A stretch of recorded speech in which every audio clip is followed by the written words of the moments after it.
Ever had an Azure service fail on a Monday morning? The dashboard looks fine, but users are logged out and your boss wants answers. By the end of this video, you'll know the 5 foundational principles every Azure solution must include, and one simple check you can run in 10 minutes to see if your environment is at risk right now. I want to hear from you too. What was your worst Azure outage and how long did it take to recover? Drop the time in the comments. Because before we talk about how to fix resilience, we need to understand why Azure breaks at the exact moment you need it most, and why Azure breaks when you need it most. Picture this. Payroll is being processed, everything appears healthy in the Azure dashboard, and then, right when employees expect their payments, transactions grind to a halt. The system had run smoothly all week, but in the critical moment, it failed. This kind of incident catches teams off guard, and the first reaction is often to blame Azure itself. But the truth is, most of these breakdowns have far more common causes. What actually drives many of these failures comes down to design decisions, scaling behavior, and hidden dependencies. A service that holds up under light testing collapses the moment real-world demand hits. Think of running an app with 10 test users versus 10,000 on Monday morning. The infrastructure simply wasn't prepared for that leap. Suddenly, database calls slow, connections queue, and what felt solid in staging turns brittle under pressure. These aren't rare freak events. They're the kinds of cracks that show up exactly when the business can least tolerate disruption. And here's the uncomfortable part. A large portion of incidents stem not from Azure's platform, but from the way the solution itself was architected. Consider autoscaling. It's marketed as a safeguard for rising traffic, but the effectiveness depends entirely on how you configure it. If the thresholds are set too loosely, scale-up events trigger too late. From the operations dashboard, everything looks fine. The system eventually catches up. But in the moment your customers needed service, they experienced delays or outright errors. That gap between user expectation and actual system behavior is where trust erodes. The deeper reality is that cloud resilience isn't something Microsoft hands you by default. Azure provides the building blocks, virtual machines, scaling options, service redundancy. But turning those into reliable, fault-tolerant systems is the responsibility of the people designing and deploying the solution. If your architecture doesn't account for dependency failures, regional outages, or bottlenecks under load, the platform won't magically paper over those weaknesses. Over time, management starts asking why users keep seeing lag, and IT teams are left scrambling for explanations. Many organizations respond with backup plans and recovery playbooks, and while those are necessary, they don't address the live conditions that frustrate users.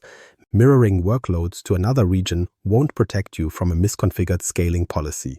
Snapping back from disaster recovery can't fix an application that regularly buckles during spikes in activity. Those strategies help after collapse, but they don't spare the business from the painful reality that users were failing in the moment they needed service most. So what we're really dealing with aren't broken features, but fragile foundations. Weak configurations, shortcuts in testing, and untested failover scenarios all pile up into hidden risk. Everything seems fine until the demand curve spikes, and then suddenly what was tolerable under light load becomes full-scale downtime. And when that happens, it looks like Azure failed you, even though the flaw lived inside the design from day one. That's why resilience starts well before failover or backup kicks in. The critical takeaway is this: Azure gives you the primitives for building reliability, but the responsibility for resilient design sits squarely with architects and engineers. If those principles aren't built in, you're left with a system that looks healthy on paper but falters when the business needs it most. And while technical failures get all the attention, the real consequence often comes later, when leadership starts asking about revenue lost and opportunities missed. That's where outages shift from being a problem for IT to being a problem for the business. And that brings us to an even sharper question. What does that downtime actually cost? The hidden cost of downtime. Think downtime is just a blip on a chart. Imagine this instead. It's your busiest hour of the year. Systems freeze and the phone in your pocket suddenly won't stop. Who gets paged first? Your IT lead, your COO, or you? Hold that thought, because this is where downtime stops feeling like a technical issue and turns into something much heavier for the business. First, every outage directly erodes revenue. It doesn't matter if the event lasts 5 minutes or an hour, customers who came ready to transact suddenly hit an empty screen. Lost orders don't magically reappear later. Those moments of failure equal dollars slipping away, customers moving on, and opportunities gone for good. What's worse is that this damage sticks. Users often remember who failed them and hesitate before trying again. The hidden cost here isn't only what vanished in that outage, it's the missed future transactions that will never even be attempted. But the cost doesn't stop at lost sales. Downtime pulls leadership out of focus and drags teams into distraction. The instant systems falter, executives shift straight into crisis mode, demanding updates by the hour and pushing IT to explain rather than resolve. Engineers are split between writing status reports and actually fixing the problem. Marketing is calculating impact, customer service is buried in complaints, and somewhere along the line, progress halts because everyone's attention is consumed by the fallout. That organizational thrash is itself a form of cost, one that isn't measured in transactions but in trust, credibility, and momentum. And finally, recovery strategies, while necessary, aren't enough to protect revenue or reputation in real time. Backups restore data, disaster recovery spins up infrastructure, but none of it changes the fact that at the exact point your customers needed the service, it wasn't there. The failover might complete, but the damage happened during the gap. Customers don't care whether you had a well-documented recovery plan. They care that checkout failed, their payment didn't process, or their workflow stalled at the worst possible moment. Recovery gives you a way back online, but it can't undo the fact that your brand's reliability took a hit. So what looks like a short outage is never that simple. It's a loss of revenue now, trust later, and confidence internally. Reducing downtime to a number on a reporting sheet hides how much turbulence it actually spreads across the business. Even advanced failover strategies can't save you if the very design of the system wasn't built to withstand constant pressure. The simplest way to put it is this: backups and DR protect the infrastructure, but they don't stop the damage as it happens. To avoid that damage in the first place, you need something stronger. Resilience built into the design from day one. The foundation of unbreakable Azure designs. What actually separates an Azure solution that keeps running under stress from one that grinds to a halt isn't luck or wishful thinking, it's the foundation of its design. Teams that seem almost immune to major outages aren't relying on rescue playbooks. They've built their systems on 5 core pillars: availability, redundancy, elasticity, observability, and security. Think of these as the backbone of every reliable Azure workload. They aren't extras you bolt on. They are the baseline decisions that shape whether your system can keep serving users when conditions change. Availability is about making sure the service is always reachable, even if something underneath fails. In practice, that often means designing across multiple zones or regions, so a single data center outage doesn't take you down. It's the difference between one weak link and a failover that quietly keeps users connected without them ever noticing. For your own environment, ask yourself how many of your customer-facing services are truly protected if a single availability zone disappears overnight. Redundancy means avoiding single points of failure entirely. It's not just copies of data, but copies of whole workloads running where they can take over instantly if needed. A familiar example is keeping parallel instances of your application in 2 different regions. If one region collapses, the other can keep operating. Backups are important, but backups can't substitute for cross-region availability during a live regional outage. This pillar is about ongoing operation, not just restoration after the fact. Elasticity or scalability is the ability to adjust to demand dynamically. Instead of planning for average load and hoping it holds, the system expands when traffic spikes and contracts when it quiets down. A straightforward case is an online store automatically scaling its web front end during holiday sales. If elasticity isn't designed correctly, say if scaling rules trigger too slowly, users hit error screens before the system catches up. Elasticity done right makes scaling invisible to end users. Observability goes beyond simple monitoring dashboards. It's about real-time visibility into how services behave, including performance indicators, dependencies, and anomalies. You need enough insight to spot issues before your users become your monitoring tool. A practical example is using a combination of logging, metrics, and tracing to notice that one database node is lagging before it cascades into service-wide delays. Observability doesn't repair failures, but it buys you the time and awareness to keep minor issues from becoming outages. And then there's security, because a service under attack or with weak identity protections isn't resilient at all. The reality is availability and security are tied closer than most teams admit. Weak access policies or overlooked protections can disrupt availability just as much as infrastructure failure. Treat security as a resilience layer, not a separate checklist. One misconfiguration in identity or boundary controls can cancel out every gain you made in redundancy or scaling design. When you start layering these 5 pillars together, the differences add up. Multi-region architectures provide availability, redundancy ensures continuity, elasticity allows growth, observability exposes pressure points, and security shields operations from being knocked offline.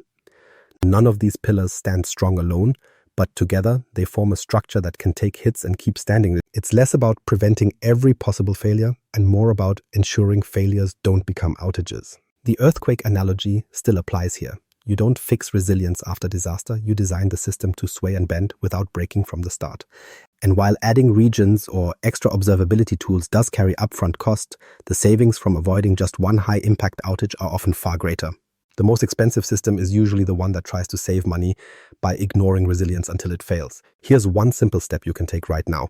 Run a quick inventory of your critical workloads. Write down which ones are running in only a single region and circle any that directly face customers. Those are the ones to start strengthening. That exercise alone often surprises teams because it reveals how much risk is silently riding on just fine for now. When you look at reliable Azure environments in the real world, none of them are leaning purely on recovery plans. They keep serving users even while disruptions unfold underneath, because their architecture was designed on these pillars from the beginning. And while principles give you the blueprint, the natural question is, what has Microsoft already put in place to make building these pillars easier? The tools Microsoft built to stop common failures. Microsoft has already seen the same patterns of failure play out across thousands of customer environments. To address them, they built a set of tools directly into Azure that help teams reduce the most common risks before they escalate into outages. The challenge isn't that the tools aren't there, it's that many organizations either don't enable them, don't configure them properly, or assume they're optional add-ons rather than core parts of a resilient setup. Take Azure Site Recovery as an example. It's often misunderstood as extra backup, but it's designed for a much more specific role, keeping workloads running by shifting them quickly to another environment when something goes offline. This sort of capability is especially relevant where downtime directly impacts transactions or patient care. Before including it in any design, verify the exact features and recovery behavior in Microsoft's own documentation, because the value here depends on how closely it aligns with your workload's continuity requirements. Another key service is Traffic Manager. Tools like this can direct user requests to multiple endpoints worldwide, and if one endpoint becomes unavailable, traffic can be redirected to another. Configured in advance, it helps maintain continuity when users are spread across regions. It's not automatic protection, you have to set routing policies and test failover behavior, but when treated as part of core design and not a bolt-on, it reduces the visible impact of regional disruptions. Always confirm the current capabilities and supported routing methods in the product docs to avoid surprises later. Availability zones are built to isolate failures within a region. By distributing workloads across multiple zones, services can keep running if problems hit a single facility. This is a good fit when you don't want the overhead of full multi-region deployment but still need protection beyond a single data center. Many teams ignore zones in production aside from test labs, often because it feels easier to start in a single zone. That shortcut creates unnecessary risk. Microsoft's own definitions of how zones protect against localized failure should be the reference point before planning production architecture.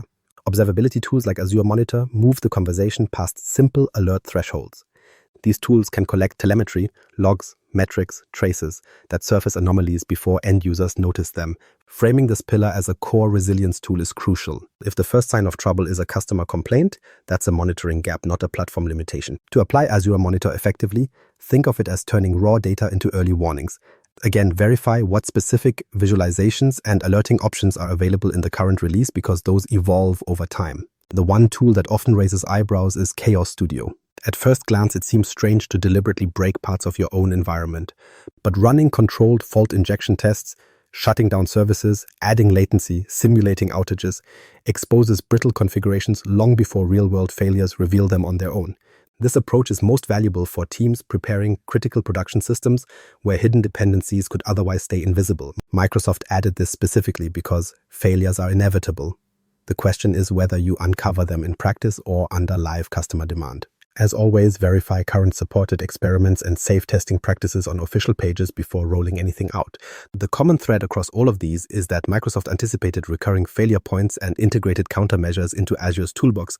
The distinction isn't whether the tools exist, it's whether your environment is using them properly. Without configuration and testing, they provide no benefit. Tools are only as effective as their configuration and testing. Enable and test them before you need them. Otherwise, they exist only on paper while your workloads remain exposed. Here's one small step you can try right after this video. Open your Azure subscription and check whether at least one of your customer-facing resources is deployed across multiple zones or regions. If you don't see any, flag it for follow-up. That single action often reveals where production risk is quietly highest. These safeguards are not theoretical. When enabled and tested, they change whether customers notice disruption or keep moving through their tasks without missing a beat. But tools in isolation aren't enough. The only real proof comes when environments are under stress. And that's where the story shifts, because resilience doesn't just live in design documents or tool catalogs. It shows up in what happens when events hit at scale. Resilience in the real world. Resilience in the real world shows what design choices actually deliver when conditions turn unpredictable. The slide decks and architectural diagrams are one thing, but the clearest lessons come from watching systems operate under genuine pressure. Theory can suggest what should work, but production environments tell you what really does. Take an anonymized streaming platform during a major live event. On a regular day, traffic was predictable, but when a high-profile match drew millions, usage spiked far beyond the baseline. What kept them running wasn't extra servers or luck, it was disciplined design. They spread workloads across multiple Azure regions, tuned autoscaling based on past data, and used monitoring that triggered adjustments before systems reached the breaking point. The outcome? Viewers experienced seamless streaming, while less prepared competitors saw buffering and downtime. The lesson here is clear. Availability, redundancy, and proactive observability work best together when traffic surges. Now consider a composite healthcare scenario during a cyber attack. The issue wasn't spikes in demand, it was security. Attackers forced part of the system offline, and even though redundancy existed, services for doctors and patients still halted while containment took place. Here, availability had been treated as a separate concern from security, leaving a major gap. The broader point is simple. Resilience isn't just about performance or uptime. It includes protecting systems from attacks that make other safeguards irrelevant. So what to do? Bake security into your availability planning, not as an afterthought, but as a core design decision. These examples show how resilience either holds up or collapses depending on whether principles were fully integrated. And this is where a lot of organizations trip. They plan for one category of failure but not another. They only model for infrastructure interruptions, not malicious events. Or they validate scaling at average load without testing for unpredictable user patterns. The truth is, the failures you don't model are the ones most likely to surprise you. The real challenge isn't making a system pass in controlled conditions, it's preparation for the messy way things fail in production. Traffic spikes don't wait for your thresholds to kick in. Services don't fail one at a time, they cascade. One lagging component causes retries slam the next tier, and suddenly a blip multiplies into systemic collapse. This is why testing environments that look stable on paper aren't enough. If you don't rehearse these cascades under realistic conditions, you won't see the cracks until your users are already experiencing them. It's worth noting that resilience doesn't only protect systems in emergencies, it improves everyday operations too. Continuous feedback loops from monitoring help operators correct small issues before they spiral. Microservice boundaries contain errors and reduce latency even at normal loads. Integrated security with identity systems not only shields against threats but also cuts friction for legitimate users. Resilient environments don't just resist breaking, they actually deliver more predictable, smoother performance day to day. Nothing replaces production-like testing. Run chaos and load tests under conditions that mimic reality as closely as possible, because neat lab simulations can't recreate odd user behavior, hidden dependencies, or sudden patterns that only emerge at scale. The goal isn't to induce failure for the sake of it, it's to expose weak points safely while you still have time to fix them. Running those tests feels uncomfortable, but not nearly as uncomfortable as doing the diagnosis at midnight when revenue and reputation are slipping away. Real resilience comes down to proof. It's not the architecture diagram, not the presentation, but how well the system holds in the face of real disruptions. Whether that means a platform keeping streams online during an unexpected surge, or a hospital continuing care while defending against attack, the principle doesn't change. Resilience is about failures being contained, managed, and invisible to the user wherever possible. When you test under realistic conditions, you either prove your design or you find the gaps you need to fix, and that's the whole point of resilience. Resilient Azure environments aren't about blocking every failure. They're about designing systems that keep serving users even when something breaks. That's the real benchmark. Systems built to thrive, not just survive. The foundation rests on 5 pillars: availability, redundancy, elasticity, observability, and security. Start by running one immediate check: inventory. Which of your customer-facing workloads still run in only a single region? That alone exposes where risk is highest. Drop the duration of your worst outage in the comments, and if this breakdown of principles helped, like the video and subscribe for more Azure resilience tactics. Resilience is design, not luck.